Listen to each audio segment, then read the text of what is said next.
Namaste, Dandavat Pranam. Namaste. We are here gathered to discuss the last part of Idols of the Mind versus True Reality by Sripad Bhaktimadhava Puri Maharaj. Last week we read the last two chapters, the fourth chapter on the blind men and the elephant parable, and the fifth chapter on the unity of science and religion. So we're just going to start with any questions or points for discussion. So my question is about the example that was used about the blind men and the elephant. Was that a concept that Maharaj came up with, or is that from someplace else? How did that come to be? Because I really think that describes it so well, and we can see exactly what the message he was trying to convey. No, that's an Indic, is from India, an Indian parable that has been adapted in many different for many different purposes, because as you say, it's a good metaphor for explaining what happens when you don't consider the whole before approaching the parts. And the main point that Maharaj, well, there's several points that are illustrated by that analogy, but the main one in this last chapter was that modern science is only concerned with the category of being, of things, of objects, of the known, what is known. But there are two other aspects along with the known, right? Is the knower and the process of knowing. So there are these three moments of knowing, knower, and known. So modern science is only concerned with the known, and they don't study or acknowledge the influence or role that knowing itself plays, which is called epistemology, or the knower, the subject. Maharaj mentions that the study of the knower is theology, actually. What does it mean to be human? Theology. What is knowing? Epistemology, consciousness, and then the known, ontology. Modern science is just focused on the known, but without considering all three aspects, you get the image of the blind men and the elephant. You just get the idea that this leg, we don't know that it's a leg, we don't know the context that it's a part of, so we just think it's a tree trunk. The tail, we think, is a rope. So what Maharaj was doing, making the point that there's another category, not just the category of being, but the category of being for self and being for consciousness. So now when we consider the category of being for, or what is the purpose, what is the final end of any object we encounter, now we encounter this thing that we think is a tree trunk, but then we consider the context of the rest of what it is, and then we say, oh, I need to understand what this thing in total is before me before I can understand the part. Then we can say, oh, this is an elephant, so this must be the leg of the elephant. So yes, it definitely illustrates the point very nicely, but Maharaj is not the one who came up with that analogy. It was first actually used by the Vaishnavas, by Srila Bhaktivinoda Thakur, in his book called the Bhagavat, in the Bhagavat speech by Bhaktivinoda Thakur. He used that example also. Anyhow, so that gives a little bit of context about how it's used and the many different points that it brings to light. Mm-hmm. Yes, it's a great example. Really gives you thought about the full picture, not just what you think you see. So we started talking about this last week, that everybody has a different perspective on things. Mm-hmm. And so because of everyone's different perspective, that's where different opinions come in about what people think are actual facts. Because of that, there can be, that's how a lot of a lot of just, I guess, arguments can happen because of it, because my perception is different than your perception. I think I'm right, you think you're right. And I know we say that that's when we are thinking about the self and the ego, and not I guess a higher consciousness, I guess. You were gonna say the whole, it sounded like. I was gonna say the whole. That would be, that's appropriate too. Okay. So, but this is where I'll go, this is where a lot of things in the world happen, because people are in conflict all the time because they think they're right and the other person's wrong. And instead of accepting that we are not necessarily right about things, we have to have an understanding and an openness to accept other people's perception, and also the whole, as you say. And I think there would be more peace in the world if we would think that way. And I just wanted to hear more about that from you. Yeah, and you actually used the perfect word, perception, because Maharaj, in this chapter, in the last chapter, introduces these 3 levels or stages of consciousness. The first is sensuous apprehension, what the senses experience. And the second stage is perception, where any subject, any finite subject, takes what is external to them, what they perceive by their senses, and they take it into their mind, right? Or they take it into their themselves. So now the object, which is outside of us, is now being reflected in the mind, right? We're thinking about it now, not just an apple in front of us. Now we're thinking about the apple. What is the apple? Now it's in our mind.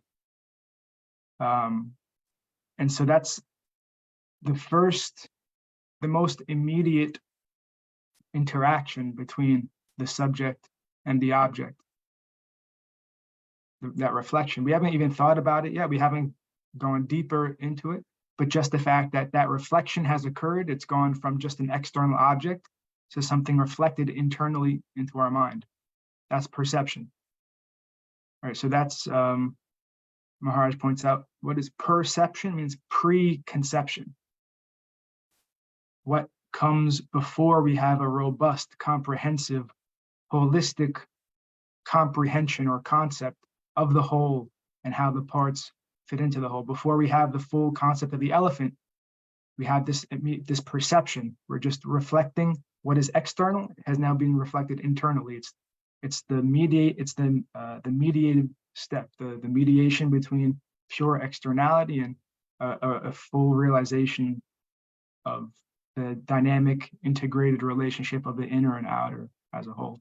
So that is the perception. And as you're saying, many people in the world are at that level. They're at this immediacy. There's no mediation of deeper thought, of more humble disposition, deeper thinking, considering other perspectives beyond the finite ego. They're just at the perception.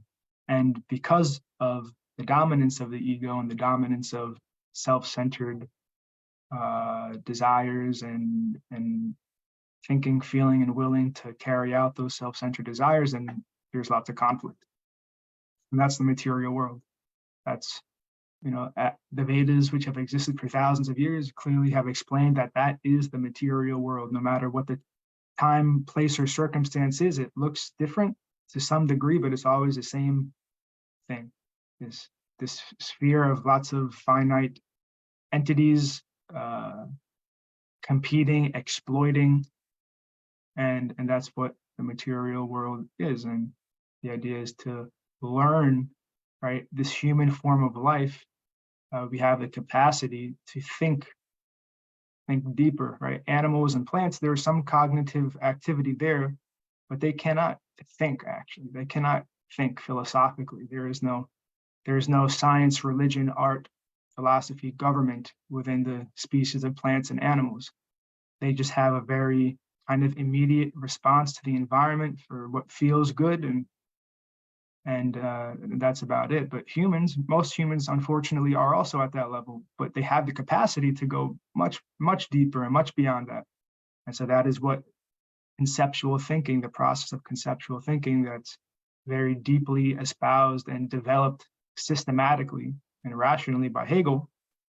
And that is what allows us to see, okay, the human form of life is different. Why is it different?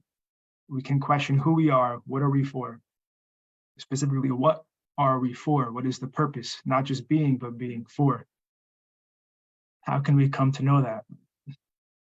And is it just something that the finite egos they just think what they want and say, this is what I think, this is what I'm for, I've created my own purpose, and that's that. And you can create your own purpose too, and that's okay. And then, whatever conflicts arise when our two purposes that we've created for ourselves differ, so be it. We're gonna just fight, and whoever wins, wins.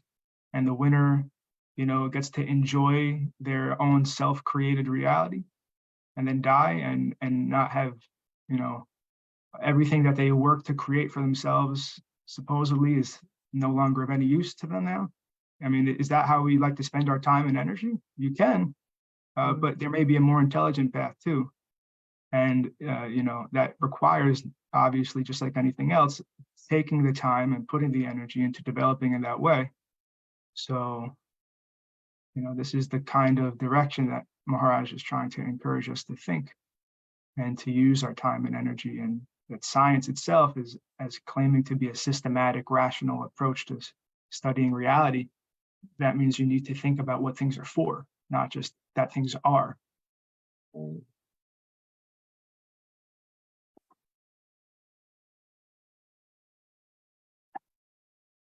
It would be a beautiful thing if we can get people to think at a higher level.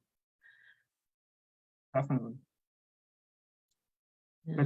But what Maharaj often says is, all you can do is practice that yourself. Right. And then, I mean, that's the only way. But if you try to preach to others and you're not practicing, then nothing is happening. But if we're practicing ourselves, doing our best, giving our most sincere effort, then progress is possible. Because again, it's not just even by our finite effort. It's not even just, okay, I've decided to practice, and now the fruit that I am after, will be achieved. That's not the thing either. Practicing means recognizing our finite position and recognizing that we are dependent, so dependent on what is other than ourselves. And when we understand that we are self-conscious and that reality itself is self-conscious, then we have some idea of God. And so what are we actually dependent on? We're dependent on God. How do we come to know about God? How do we come to know about the infinite? And the finite know about the infinite from its own limited capacity? No, that's not reasonable.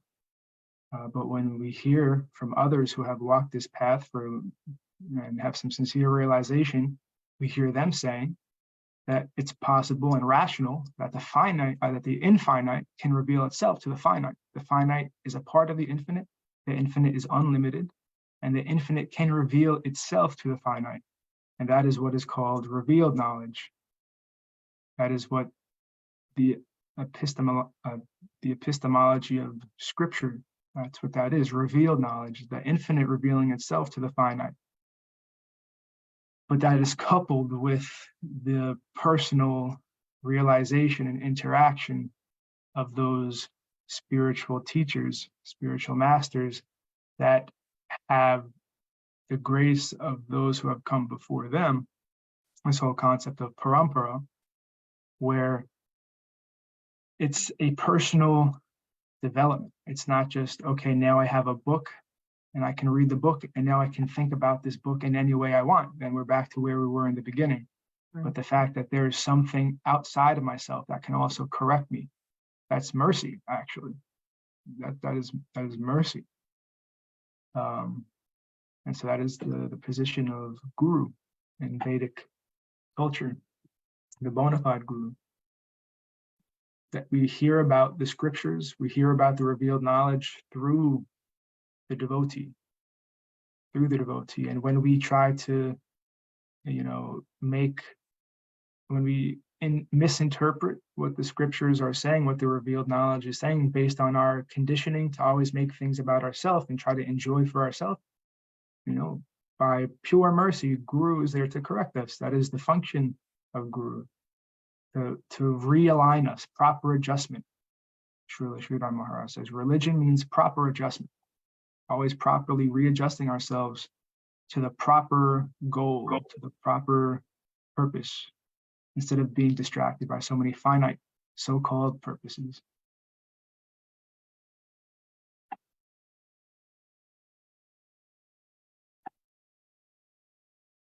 So the infinite revealing itself to the finite.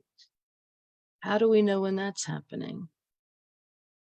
Well, like I'm saying, that is what scripture, the idea of revealed knowledge, just that very idea, the infinite revealing itself to the finite, right? So to be able to think about that requires us to not be in the central position. In order to even consider that as a possibility, it means that we can't put ourselves in the center. Right.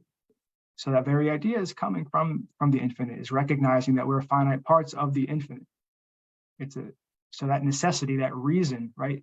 When something, a concept like that, which is, we can rationally see the necessity of it, that's what reasoning is. Reason doesn't just mean contingent. We say this, we say that, we can hop all over the place based on our random, whimsical feeling. Reason means a development from one step to the next step, and they're connected by necessity. So what is the necessity of the existence of the finite, which is dependent on what is other from it? That is the infinite, what is dependent only on itself. Right. Whatever that fundamental reality is, has to be by itself and for itself. It's dependent on nothing other than itself. And then all things that are finite, which is necessarily dependent on something other than itself, reasonably, rationally, is dependent on that infinite. We know from our direct experience that we are self-conscious. We are thinking, feeling, willing, loving, all these things, and we're finite. So that which we are reliant upon, which we draw all our existence, all our experience from, has all those qualities in full. And we're just a finite moment of that. These are all conclusions of reason, because we're here, we are experiencing these things. And then when we see that these concepts are elaborated and in depth we could never conceive, but when we encounter them, we are attracted by the depth of love that they're able to convey, by the depth of bliss and ecstasy that they're able to convey. And we have some idea that this is not coming from a finite source. When we see individuals putting these teachings into practice,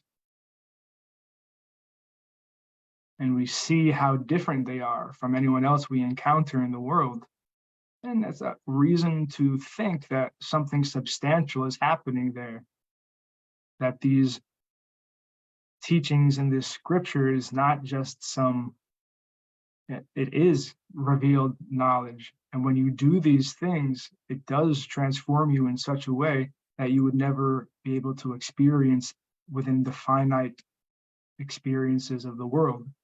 These are all reasons to have faith in that. But it does come down to faith at the end of the day, because it very clearly says in the Vedas, Ado Shraddha, the first comes faith. And then Ado Shraddha Tato Sadhu Sangha, then is association. Once we have some faith, something is ignited in our heart to inquire deeper, that flame of faith, then we have to inquire from those who are already on that platform. That is the association, the Sadhu Sangha. And again, these are reasonable. This is a very reasonable process. And through that association, we come in contact with that descending, that revelation, in the form of not only scripture, but in this concept of parampara, disciplic succession. That is also the finite descending to the finite, infinite descending to the finite. So like this, we can see, but it's only possible, again, it's not possible to speculate about swimming. You can't speculate about swimming. You can only go into the water and try to swim. No amount of speculation about swimming will ever be getting into the water and just trying to swim. So no amount of speculation about engaging in this kind of process will ever do any good, except for actually giving a sincere effort to really engage with that process, really giving time and energy to it, and then experiencing it firsthand. Good point. You can't have a perception of swimming. It's like, you just have to do it. Right. It's a good point.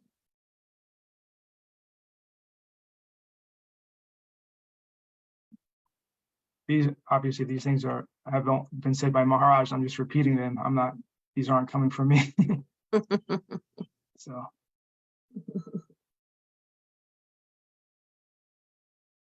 So, but that's how thoughts and these ideas transfer, right? From one person to another. No. So that, like you say, it's coming through you, right? Absolutely. Not from, but through. Yeah. Yes.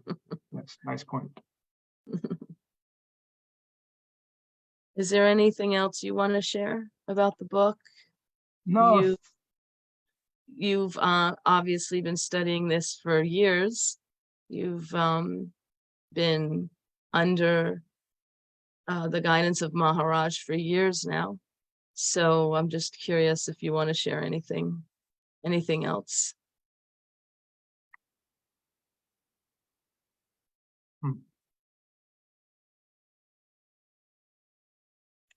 The main point is to consider for science, for modern science, the main point is to consider the role that thought plays, the necessary role that thought plays in everything. So all these problems that science is facing, it's because they ignore the role that thought plays fundamentally before any empirical observation can be made.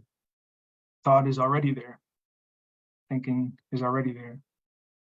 Conscious observer is already there. So the idea is to just soberly acknowledge that. I mean, it seems like a very clear, undisputable fact, to acknowledge that and then see what the philosophers of the past, Plato, Aristotle, Immanuel Kant, Hegel, even Spinoza, what they have said about those things, about the fundamental nature of thought and how it then how it informs, how the sensuous experience comes from that, and then the development, as Hegel gives, from that sensuous, from starting with pure thought, going into that sensuous experience of nature, and then through that sensuous experience of nature, coming to the recognition or realization that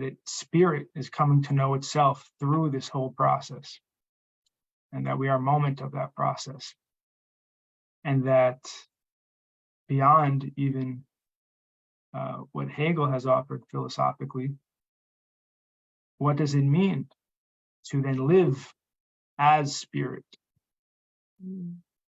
That is what Vedanta is about, the end of knowledge, Vedanta. Veda means knowledge, Anta means end. So let me learn about Shakti Mam, the possessor of energy. We're a Shakti, we're a spirit, but we're the energy, we're spiritual energy. What is the spiritual dynamo, the source of energy? That is Shakti Mam, Krishna, the all attractive. And what is the relationship between the energy and the possessor of energy. What activities can we do to help to shed our conditioning from so many material propensities in order to see these things more clearly and live in a spiritual way? That is Vedanta. That is what Bhagavad Vedanta is giving. So, in a very general way, that is what this was all about, and this is what I'm trying to learn and practice, and that's it. So we very much appreciate your your encouragement and also your selfless service itself. You're always also giving yourself to such a great extent, and by the grace of the Vaishnavas, maybe we can make progress in this lifetime, but it can only happen by the grace of the Vaishnavas. So we'll close by giving our obeisances to the Vaishnavas. Vanchakalpacharubhyascha kripa sindhubhyevacha patitanam pavanebhyo Vaishnavebhyo namo namah. And to our spiritual masters, Om Jnanatimidindhasya Gyananjana Salakaya Chakshor Unmilitam Yena Tasmai Shri Gurave Namah. Jai Srimati Bhakti Therese Ki Jai. Hare Krishna. And Jai Krishna Keshava Das. Love you. Jai Gurudev. Love you too.